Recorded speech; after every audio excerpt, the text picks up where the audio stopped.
Today, we're diving into one of the most intense questions in all of medicine.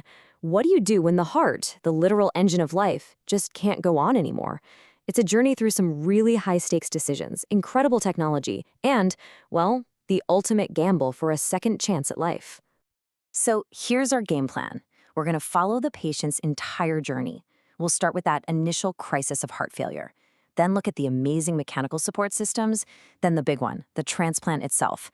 After that, we'll see what life is actually like long-term, and finally, we'll tackle what happens when a nasty infection decides to attack the heart.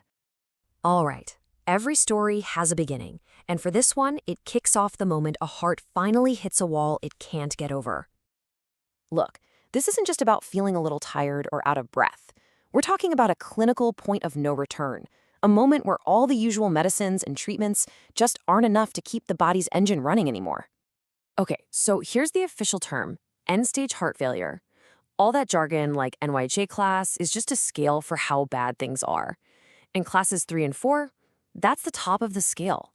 It means a person's heart is so weak that just walking across a room can feel like climbing a mountain. Their body is in a constant state of struggle just to exist. So, what happens when the biological heart is failing? Well, this is where medicine turns to some seriously cool engineering. We're talking about technology that can literally step in and take over the job of pumping blood for the entire body. Meet the VAD, or Ventricular Assist Device. The easiest way to think about it is as a powerful artificial pump that gets surgically implanted. It's designed to do all the heavy lifting that the weakened heart just can't handle anymore. It's a true lifeline, getting blood back to all the vital organs. Now, a VAD isn't just one thing. It's more like a strategic tool that can be used in 4 different ways. It can be a bridge to recovery, just giving the heart some time off to heal. It could be a bridge to transplant, keeping someone alive and stable while they wait for a donor. For some people, it's destination therapy, a permanent fix. And sometimes it's a bridge to decision, just buying everyone some precious time to figure out the best long-term plan. And this technology is really tailored to whatever the specific problem is.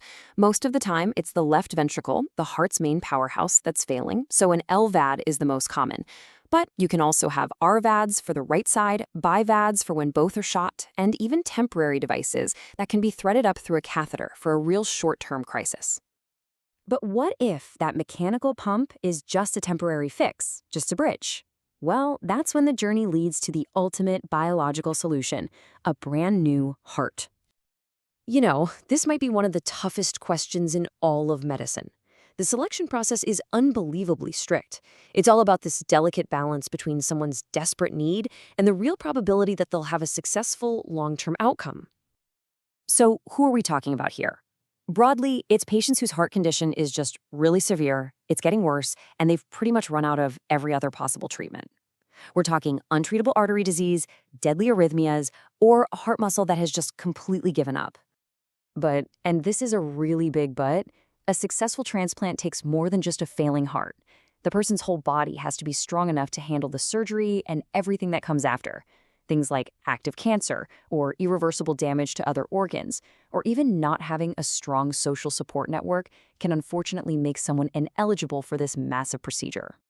And finding the right match? Wow, it's this incredible complex dance of biology and logistics. It goes so much deeper than just matching blood types. Doctors have to look at the patient's antibodies to make sure their immune system doesn't just immediately attack the new heart.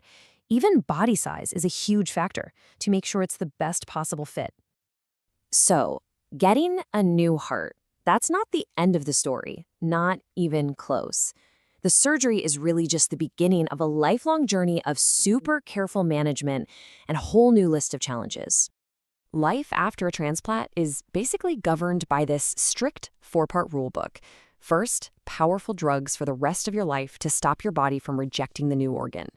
Second, constant monitoring, including biopsies of the heart muscle to catch rejection early. Third, preventative meds to fight off infections. And fourth, intense rehab to get your strength back. And right here, this is the core dilemma of life after a transplant. It's a huge trade-off. The exact same drugs that are absolutely essential to keep the body from rejecting the new heart can, over time, cause a whole bunch of other serious health problems.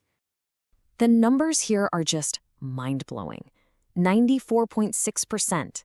That is the percentage of heart transplant recipients who will get high blood pressure. Just think about that for a second. It means that pretty much every single patient trades one life-threatening problem for a chronic one that they have to manage forever, mostly because of the meds they have to take.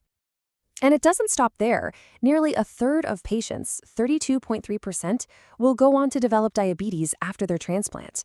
Again, it's another really common side effect of that complex drug cocktail they're on. And this just shows you the kind of long-term battle they're in for. Patients face a big risk of something called graft coronary artery disease, which is this unique kind of artery disease in their new heart. On top of that, there are kidney problems, a higher risk of some cancers, and bone density issues. It is a constant, delicate balancing act. Okay, let's switch gears and talk about a totally different kind of crisis. This is something that can happen to anyone, really, but it's especially dangerous for a transplant patient. What happens when the heart itself comes under direct attack from a massive infection? The condition is called infective endocarditis. Now, antibiotics are always the first line of defense, but surgery becomes the only option left in the absolute worst cases.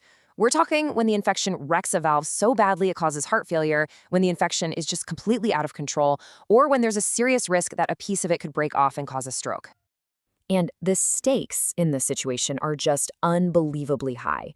You have to remember, these patients are already critically ill from a raging infection before they even make it to the operating table. So the immediate risk of dying from this incredibly complex surgery is a stark 15 to 25%. But, and this is why they take that risk, for the right person, this surgery is an absolute game changer.